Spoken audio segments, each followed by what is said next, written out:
ચાલો મિત્રો, જય શ્રી કૃષ્ણ બધાને। તો આજે આપણે દૂધીનો હલવો બનાવવાનો છે। તો ચાલો આપણે સૌપ્રથમ દૂધીને બે ભાગમાં આપણે કટ કરી લઈએ। તો આપણી દૂધીને સરસને આપણે બે ભાગમાં કટ કરી લીધી છે। તો દૂધી આપણી સરસની કૂણી માખણ જેવી છે। તો હવે એના આપણે નાના નાના ટુકડા કરી લઈએ, જેથી આપણને ખમણવામાં મજા આવે।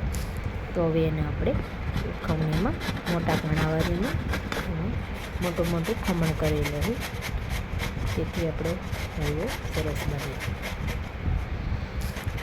તો આપણી દૂધી સરસની સારી રીતે બધી ખમણાવી।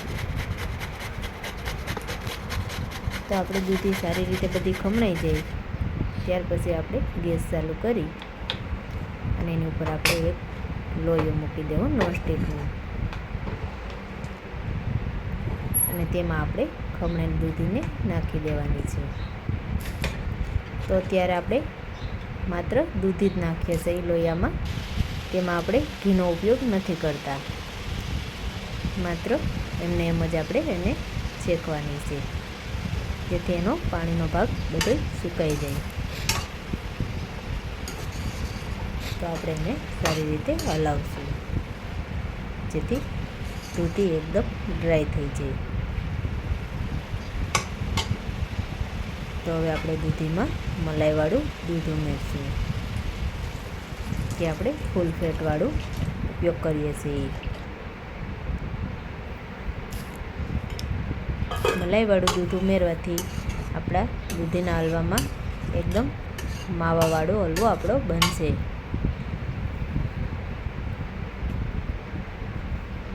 તો હવે આપણે દૂધીને સરસની પાકવા દઈએ।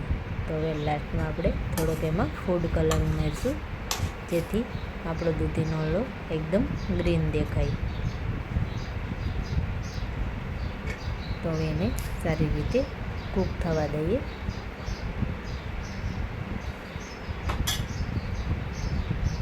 તો આપણે દૂધીને સારી રીતે પકી જાય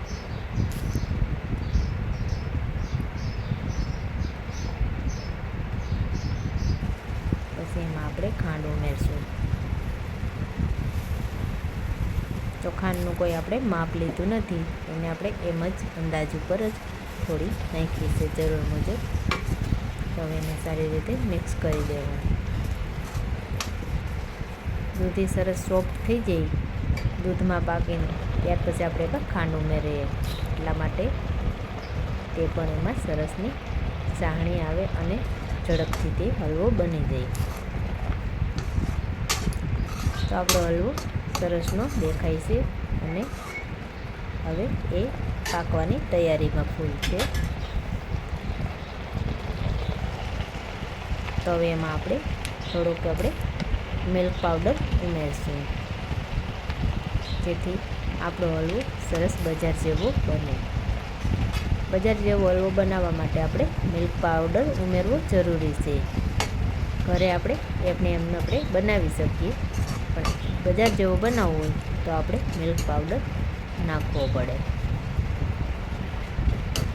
તો આપણે દૂધીના હલવાના આપણે લાડુ બનાવવાના છે, એટલે આ માટે આપણે મિલ્ક પાવડર ઉમેર્યો છે। તો હવે આપણે એમાં ડ્રાયફ્રૂટ ઉમેરશું। તો ડ્રાયફ્રૂટમાં આપણે દ્રાક્ષ અને કાજુ બદામનું કતરણ ઉમેરશું। તો આપણો હલવો સરસનો ડ્રાયફ્રૂટ અને માવાદાર હલવો બનીને રેડી થઈ ગયો છે। તો આપણો હલવાનો કલર પણ બહુ સરસનો દેખાય છે, એકદમ ગ્રીન। તો તમે જોઈ શકો છો કે આપણો હલવો એકદમ સરસનો પાકી અને તૈયાર થઈ ગયો છે, અને તે ખાવામાં પણ એટલો જ સ્વાદિષ્ટ બન્યો છે। તો હવે આપણે એને સારી રીતે હલાવી અને એને આપણે એક ડીશમાં લઈ લેવાનો છે। તો તેને આપણે ડીશમાં ઠલવી લઈએ। તો એને થોડીક વાર આપણે ઠંડુ થવા દઈશું।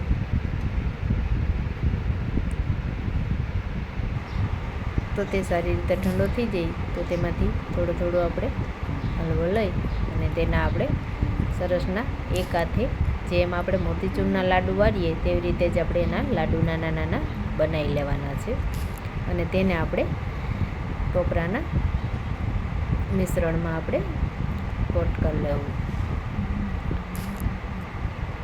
તો આપણા લાડુ સરસના તૈયાર થઈ રહ્યા છે. તો તમે પણ આ લાડુ સરસના બને છે ખાવામાં પણ, તો તમે પણ એકવાર જરૂરથી ટ્રાય કરજો.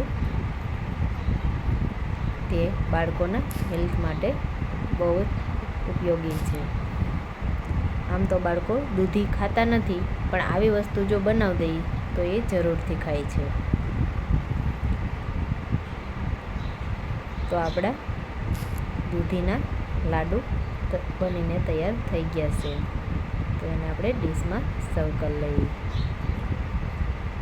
તો તમને મારી આ રેસીપી લાડુની કેવી લાગી તે મને કમેન્ટ બોક્સમાં જરૂર લખીને કહેજો. અને મારા વિડીયોને તમે લાઈક કરજો, શેર કરજો અને સબસ્ક્રાઈબ કરજો.